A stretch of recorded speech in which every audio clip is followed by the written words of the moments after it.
ஒரு பிஸ்னஸ்க்கோ இல்லை நீங்கள் வீட்டுக்கோ பண்ண போகிறீங்கன்னா இந்த ப்ளம் கேக் ரெசிப்பியை கண்டிப்பாக ட்ரை பண்ணுங்கள். நல்லாவே வரும். யூஸ்வலாக ப்ளம் கேக்கில் 3 மெத்தட்ஸ் இருக்குது. ஒன்று பாயிலிங், இன்னொன்று சோக்கிங், இன்னொன்று இன்ஸ்டன்ட் மெத்தட். இப்போ நம்ம பண்ணியிருக்கிறது பாயிலிங் மெத்தட். சோக்கிங் மெத்தடுக்கும் பாயிலிங் மெத்தடுக்கும் கொஞ்சம் தான் டிஃப்ரென்ஸ் இருக்கும் டேஸ்ட்டு. ஆனால் இது ரொம்பவே நல்லாயிருக்கும்.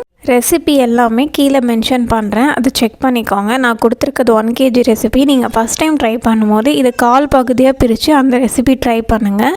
இப்போ ஒரு பாத்திரத்தில் மீடியம் ஃப்ளேமில் ஜூஸ் எடுத்துக்கோங்க. அது கூட நம்ம எடுத்த ட்ரை ஃப்ரூட்ஸும் ஆட் பண்ணி நல்லா மிக்ஸ் பண்ணிக்கோங்க. அந்த ஜூஸும் ட்ரை ஃப்ரூட்ஸும் ஃபுல்லாக மர்ஜ் ஆகிடணும். அதாவது அந்த ஜூஸ் சுத்தமாக அதில் இருக்காது. அதுக்கப்புறம் ஜாமும் ஹனியும் இதில் ஆட் பண்ணிக்கணும். இது லூக் வார்மில் இருக்கும் போது தான் ஹனியும் ஜாமும் நம்ம ஆட் பண்ணணும். இப்போ நான் கோதுமை மாவு எடுத்திருக்கேன். நீங்கள் மைதா வேணும்னா கூட மைதா யூஸ் பண்ணிக்கலாம். 3 விஷயம் தான் நம்மளோட ப்ளம் கேக்கை கரெக்டாக கொண்டுட்டு வரோம். பாயிலிங்கோ, ஸ்டீமிங்கோ, இன்ஸ்டண்ட்டோ நீங்கள் பண்ணுற அந்த ஃப்ரூட்ஸை கரெக்டாக மிக்ஸ் பண்ணி எடுத்துக்கோங்க. அதுக்கப்புறம் இப்போ நான் ஃப்ளார் ரெடி பண்ணியிருந்தேன் இல்லையா, அதில் நம்ம ரெடி பண்ணியிருந்த அந்த பாயிலிங் ஃப்ரூட்ஸ் எல்லாம் இதில் ஆட் பண்ணி மிக்ஸ் பண்ணிக்கிட்டேன். இப்போ சுகர் நம்ம ரெடி பண்ணிக்கலாம். பவுடர் சுகர் யூஸ் பண்ணுங்கள், அதுதான் உங்களுக்கு சீக்கிரம் கரையும். சுகர் அரைக்கும் போதே ட்ரை ஜிஞ்சர், ஏலக்காய், கிராம்பு எல்லாமே போட்டு அரைச்சிக்கோங்க. ஈஸியாக பவுடர் ஆகிடும் அது உங்களுக்கு. நான் 1 kg பேட்டர்னால 2 டின்னாக பிரிச்சுக்கிட்டேன். 1 ஸ்கொயர் டின்னு, இன்னொன்று ரவுண்டு டின்னு.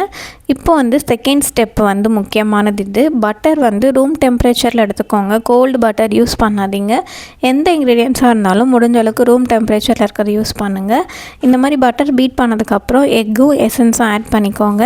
இதை நல்லா பீட் பண்ணுங்கள். இது பீட் ஆகும்போது கொஞ்சம் திரஞ்ச மாதிரி நமக்கு இருக்கும். பால் எப்படி தெரியுமோ அந்த மாதிரி ஃபீல் ஆகும். ஏன்னா பட்டரோட பீட் பண்ணுறதுனால அது ஒன்றும் ப்ராப்ளம் கிடையாது. இப்போ இதில் நம்ம அரைச்ச சுகரை 2லேருந்து 3 பேட்சாக பிரித்து நல்லா அதை கரையிற அளவுக்கு பீட் பண்ணி எடுத்துக்கோங்க. இது நல்லா பீட் பண்ணிங்கன்னா இந்த மாதிரி திக் லேயர் ஃபார்ம் ஆகும். இந்த ஸ்டேஜில் கலருக்காக சாக்கோ பவுடர் ஆட் பண்ணணும். ஒரு சிலர் கமர்ஷியல் பர்பஸ்க்காக காஸ்டிக் கேரமல்னு சொல்லிட்டு எசன்ஸ் ஸ்டோர்லலாம் விற்பாங்க, அது ஆட் பண்ணிக்கலாம். அது உங்களுக்கு இன்னும் நல்லாவே கலர் கொடுக்கும். அந்த மாதிரி ரொம்ப டார்க் விரும்பலை அப்படின்ற போது நீங்கள் சாக்கோ பவுடர் யூஸ் பண்ணுங்கள், அதுவே சூப்பராக இருக்கும். இதில் நம்ம மிக்ஸ் பண்ணியிருந்த அந்த ஃப்ளாரையும் ஆட் பண்ணி ரொம்ப ஓவர் மிக்ஸ் பண்ணாதீங்க. கட் அண்ட் ஃபோல்ட் மெத்தடில் அதை மிக்ஸ் பண்ணி எடுத்துக்கோங்க. இப்போ பேட்டரில் போர் பண்ணிக்கலாம். காட்டியிருக்க மாதிரி ஸ்கியூவர் யூஸ் பண்ணுங்கள். நீங்கள் எந்த கேக் பண்ணாலும் டின்னை டேப் பண்ணாதீங்க. இந்த மாதிரி ஸ்கியூவரில் ஜஸ்ட் அதை ஸ்க்ரால் பண்ணி ஈவன் பண்ணிட்டாலே போதும். மேலே டெக்கரேஷனுக்கு நீங்கள் உங்கள்கிட்ட இருக்கிற நட்ஸ் எல்லாம் ஆட் பண்ணி உங்களுக்கு எந்த மாதிரி டிசைன் பண்ணணுமோ பண்ணி எடுத்துக்கலாம். 180 டிகிரியில் 10 மினிட்ஸ் ப்ரீ ஹீட் பண்ணிவிடுங்க. அதுக்கப்புறம் நீங்கள் டின்னை உள்ளே வைங்க. டின் சைஸ் பொறுத்து பேக்கிங் டைம் மாறும். ஸோ 30 to 40 மினிட்ஸ் ஆகும். நீங்கள் நடுவில் ஒன்ஸ் செக் பண்ணிக்கோங்க. இந்த ஸ்கியூவர் உள்ளே வச்சு இழுத்திங்கன்னா உங்களுக்கு ஸ்கியூவரில் எதுவுமே ஒட்டலை அப்படின்னா கேக் பேக் ஆகிடுச்சின்னு அர்த்தம். இப்போ பார்த்தீங்கன்னா நான் ரவுண்ட் டின்னில் ஊற்றிருந்ததை உங்களுக்கு வீடியோவில் காட்டுறேன். எவ்வளோ சூப்பராக சாஃப்டாக வந்திருக்குன்னு பாருங்கள்.